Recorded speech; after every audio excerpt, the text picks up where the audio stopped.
क्या कभी आपने सोचा है, आज जो तिरंगा शान से लहराते हैं, जो आज़ादी हम खुलकर जीते हैं, वो हमें यूं ही नहीं मिली थी। इसके पीछे है सालों की गुलामी, अनगिनत कुर्बानियाँ और एक ऐसा आंदोलन जिसने देश को झकझोर के रख दिया था। भारत में राष्ट्रवाद। नमस्कार दोस्तों, मैं आपका दोस्त CBSE मास्टर। आज हम जानेंगे क्लास 10th हिस्ट्री का चैप्टर 2, भारत में राष्ट्रवाद, यानी उस कहानी को जो सिर्फ किताबों में नहीं बल्कि हर भारतीय के दिल में दर्ज है। तो सबसे पहले राष्ट्रवाद है क्या? राष्ट्रवाद का मतलब है एक ऐसा जुनून जो लोगों को एक झंडे, एक पहचान और एक उद्देश्य के लिए जोड़ दे। भारत में यह भावना तब जागी जब अंग्रेजों ने देश का शोषण करना शुरू किया। किसान परेशान थे, मजदूर थक चुके थे, व्यापारी टूट चुके थे और पढ़े लिखे युवा सवाल कर रहे थे। सबको लगने लगा अब बहुत हुआ, अब कुछ करना होगा।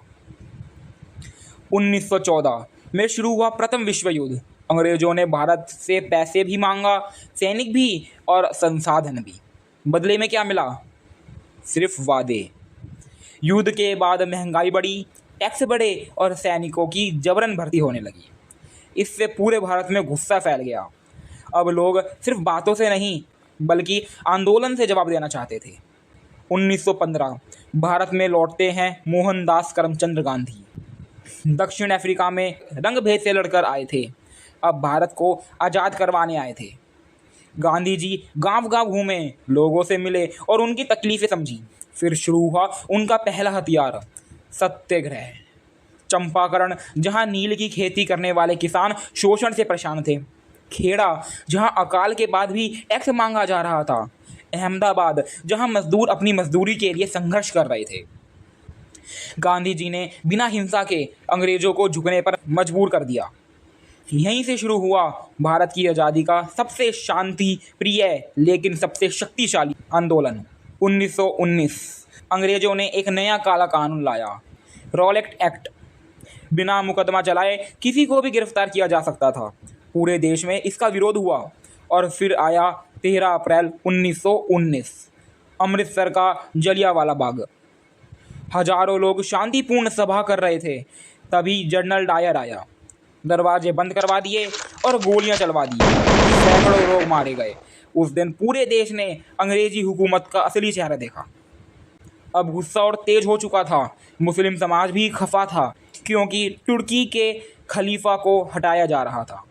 गांधी जी ने हिंदू मुस्लिम एकता को मजबूत किया और खिलाफत आंदोलन का समर्थन किया। और फिर 1920 में गांधी जी ने शुरू किया सहयोगी आंदोलन। इसका मतलब अंग्रेजों की हर चीज़ का बहिष्कार, सरकारी स्कूलों का बहिष्कार, सरकारी नौकरियों से इस्तीफा, विदेशी कपड़ों की होली। महिलाएं चरखा काटने लगीं, छात्र स्कूल छोड़ने लगे और पूरा देश एक स्वर में बोल उठा, गांधी बाबा की जय। लेकिन 1922 में उत्तर प्रदेश के चौरी चौरा में आंदोलन हिंसक हो गया। गुस्साई भीड़ ने पुलिस स्टेशन को आग लगा दी। गांधी जी ने तुरंत आंदोलन वापस ले लिया क्योंकि उनका रास्ता अहिंसा का था। उन्होंने कहा, हमें आज़ादी चाहिए लेकिन हथियारों से नहीं, प्रेम और सत्य से। अब आंदोलन शहरों से निकलकर गांवों और जंगलों तक पहुंच गया। उत्तर प्रदेश में बाबा रामचंद्र ने किसानों का नेतृत्व किया। आंध्र प्रदेश में अल्लूरी सीताराम राजू ने आदिवासियों को संगठित किया। असम में मजदूरों ने अंग्रेजी कानून के खिलाफ आंदोलन शुरू कर दिया। सबका एक ही सपना था, स्वराज। 1930 गांधी जी ने अंग्रेजों के नमक कानून को तोड़ने का फैसला किया। साबरमती से डांडी तक 240 मील की पद यात्रा की और 6 अप्रैल को समुद्र किनारे नमक बनाकर कानून तोड़ा। यह सिर्फ नमक नहीं था, ये गुलामी के खिलाफ बिगुल था। इसके बाद देश भर में विदेशी कपड़ों का बहिष्कार, टैक्स न भरने जैसे आंदोलन शुरू हो गया। अंग्रेज घबरा गए लेकिन आंदोलन रुकने वाला नहीं था। दोस्तों, क्या आपने कभी सोचा है, वंदे मातरम, भारत माता की तस्वीर, खादी, चरखा, ये सब क्या है? ये सिर्फ प्रतीक नहीं, ये थे उस राष्ट्रवाद की पहचान जिसने हमें आज़ादी दिलाई।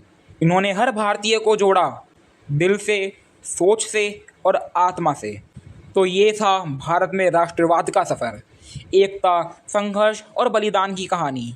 हमें यह आज़ादी यूं ही नहीं मिली, ये मिली है लाखों लोगों की कुर्बानी से। अगली बार जब तिरंगा लहराएं, बस इतना याद रखना, हमने संघर्ष किया था, हमने सहा था, तभी तो वो आज खुलकर मुस्कुरा रही है। धन्यवाद दोस्तों। अगर वीडियो पसंद आए तो लाइक करें, शेयर करें और चैनल को सब्सक्राइब करना ना भूलें। फिर मिलेंगे अगले अध्याय में। तब तक जय हिंद, जय भारत।